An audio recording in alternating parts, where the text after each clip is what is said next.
So let me share my screen here. And you should be able to see here the Denodo Design Studio. This is the tool that a Denodo developer will use, and this is the tool that I want to use to show you these different capabilities. All started talking about Hadoop as a data source, so I have connected a few of those Hadoop systems over here. What you're seeing here on the screen, as I said, is the Design Studio, and this is the connection between Denodo and one of these Hadoop systems, in this case Impala. This is not different than connecting Denodo to any other relational data source. In this case, you can see here I selected Impala, but I could have selected Oracle, SQL Server, Hive, we have an adapter for Presto, for many other data sources. So not really rocket science on this part. We're just connecting Denodo to that underlying system, making sure that the connection works, and now I can access the catalog to see the tables, the schemas, the views that exist in that system, incorporate that metadata into Denodo, and query that as any other data source. From that perspective, that's very straightforward. Moving forward, Paul was talking about how to use that same Hadoop system as Denodo's cache. So Denodo's cache can be configured over here, and you can see now on my screen how I'm using also Impala as my cache system. There's a few extra configuration settings here. As Paul mentioned, what we're going to do is to generate Parquet files that we are automatically uploading based on these configuration settings to the Hadoop cluster, to the HDFS file system.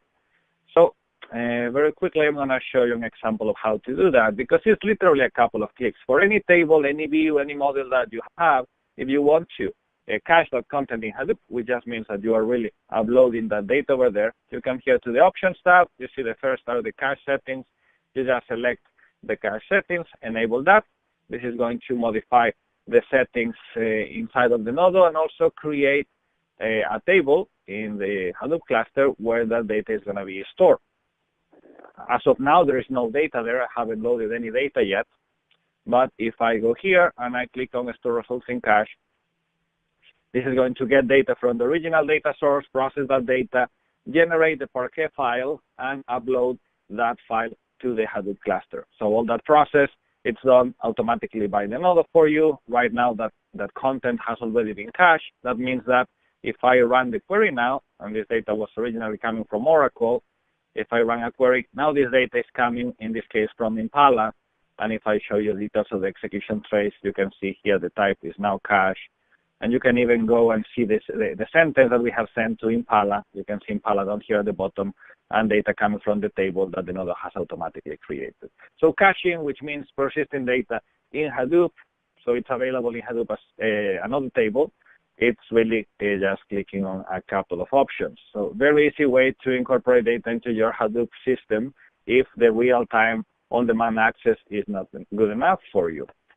Now, the third option that Paul mentioned was how to use Hadoop for data processing. That way you're bringing that flavor of parallel processing that Denodo per se doesn't have. So we're going to take advantage of that cluster for processing information that otherwise will be processed in serial. For that, I'm going to use an example based on processing content from a flat file. So I have a flat file configured here in my local hard disk drive. It's a fairly large file. If I open the file and I show you the statistics, you'll see that it has like 700K. So it's a fairly large data set for a file. So what happens in a scenario like this when I'm running a query like the one you're seeing on the screen, which is an aggregation on top of that content. Aggregations have a special characteristic, which is that if data is ordered, they can be done in parallel. So you can actually accelerate that execution much more if you do that processing of the aggregation in a cluster. So let's see what happens when I run this query. So I'm running this query. You see that the SQL statement is just standard ANSI SQL. The query is running. And actually, if I go here to show you what's happening behind the scenes while the query runs, you see that right now, Denodo is uploading that content into Impala. So it's gonna, Impala is used as the cache. It's gonna move that content there and then create a temporary table for processing to get me the final results. So I can go here to the execution trace now and explain what happened. You see that there are sort of like two steps here. The first one, as I said, is getting the content. Denodo is reading the content of the file, parsing that content, and moving that over here to my Hadoop cluster. Now, the second step is based on that data has been moved to Hadoop, run the aggregation. So what I'm in fact doing here is using Denodo for reading the content of the file, but using Hadoop for the processing of my query. So I think this is a very good example of how the Denodo cost-based optimizer, based on those statistics, is deciding to use an external engine for the aggregation instead of calculating the aggregation itself. And in this case, the aggregation, you see, it's half a second in Hadoop. If we run this in Denodo, it will have taken much longer.